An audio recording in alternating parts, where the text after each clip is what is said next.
بهترین هوش مصنوعی دنیا برای تبدیل عکس یا متن به انیمیشن، اونم به صورت کاملا رایگان. بریم با هم آموزش رو ببینیم.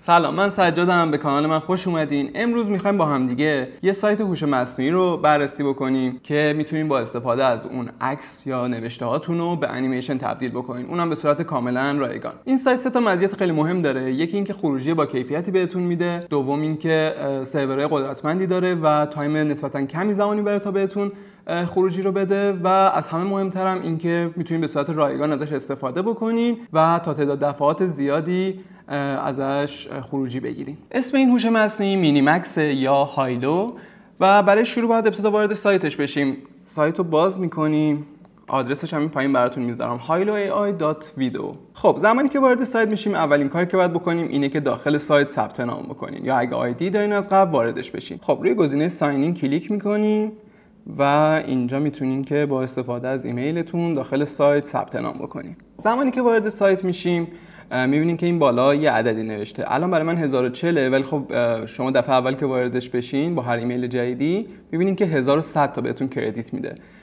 این کردیت ها چیه؟ شما زمانی که میخواین عکستون رو تبدیل به انیمیشن بکنین یا متنتون رو، برای هر نوبت استفاده 30 تا کردیت لازم دارین و خب میگم با هر ایمیل جدیدی که وارد بشین دوباره 1100 تا بهتون کردیت جدید میده که حدوداً 30 الی 33 تا ویدیو میتونین باهاش ادیت کنین. این پایین هم یه تعدادی از پروژه هایی که حالا با استفاده از این سایت ساخته شده رو براتون گذاشته که میتونین ببینین دیگه. تمام این ویدیوهایی که اینجا هست با استفاده از همین وبسایت و همین هوش مصنوعی به صورت انیمیشن در اومدن. روی کویک کرییت کلیک میکنیم و میبینین که این بغل پنل باز میشه. یه توضیح هم اینجا بدم که این سایت روی گوشی هم میتونین استفاده کنین ازش، لازم نیستش که حتما روی سیستم باشه، ولی خب من برای اینکه بتونم اینجا بهتر بهتون نشون بدم روی سیستم دارم این کارو انجام میدم. خب این قسمتی که باز میشه تو این کادر، شما اینجا کلیک میکنین و عکسی که میخواین به صورت انیمیشن در بیاد و وارد نرم افزار میکنین.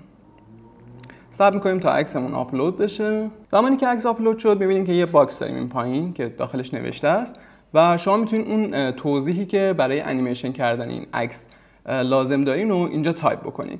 مثلا من میخوام یه گربه بیاد داخل عکس و از ظرف غذایی که روی میز هست غذا بخوره. برای این کار تایپ میکنیم، مثلا میتونید توضیحات بیشتری هم بنویسین که حالا انیمیشن های دیگه هم وارد ویدیوتون بکنین، ولی خب من اینجا چون میخوام خروجی سریعتری بگیرم همین تک جمله رو مینویسم. این پایین گزینه کوانتیتی رو داریم. کوانتیتی تعداد خروجی هست که بهتون میده. شما میتونین از یک عکس با یک توضیح یکسان چند تا خروجی متفاوت بگیریم و از بینش انتخاب بکنین که میتونین عدد کوانتیتی رو بالا ببرین.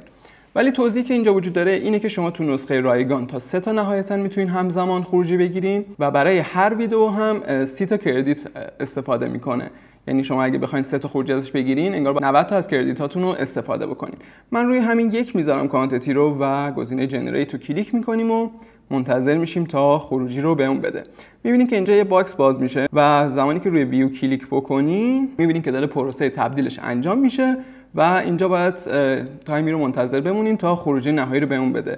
مینیمم حالتی که خروجی میده بین 1 تا 2 دقیقه است و ماکسیمومش هم چیزی که من تست کردم بین 15 تا 20 دقیقه بود و اول ویدیو واسه همین گفتم که تایم خروجی خوبی داره، چون خیلی سایت‌های رایگان دیگه‌ای هم داریم ولی تایم خروجی‌هاشون بالای 3-4 ساعته و میگم این سایت نسبتاً تایم خوبی داره برای خروجی دادن.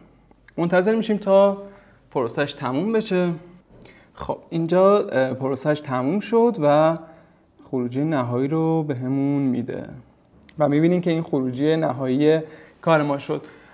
اگر دوباره این با همین نرم افزار دوباره خروجی بگیرین، خروجی متفاوت تری میتونین بگیرین یا میتونین یه خورده متنتون رو دستکاری بکنین، یه سری چیزها رو بهش اضافه بکنین تا بتونین خروجی دقیق‌تر و جالب‌تری ازش بگیرین. برای سیو کردنش هم کافیه روی این گزینه‌ای که این پایین هست کلیک بکنین و به صورت اتومات خودش داخل فایل ها، حالا چه روی گوشی چه روی سیستم، براتون ویدیو رو با کیفیت بالا ذخیره میکنه. یه نکته دیگه هم بگم، برای تبدیل متن به انیمیشن هم دوباره برمیگردیم توی این صفحه کرییت که داشتیم. اینجا می‌بینید که نوشته گزینه ایمیج تو ویدیو و کنارش گزینه تکست تو ویدیو هست. روی این گزینه که کلیک بکنین حالا میتونین هر چیزی که میخواین رو تایپ بکنین و صرفاً بر اساس متنتون بهتون یه خروجی انیمیشنی میده.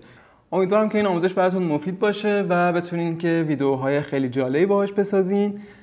اگه بیشتر وقت بذاریم براش متن‌های طولانی تری بنویسین، توضیحات بیشتری بهش بدین، طبیعتاً میتونین خروجی‌های بهتری هم ازش بگیرین. ممنون که این آموزش رو نگاه کردین و خدا نگهدار.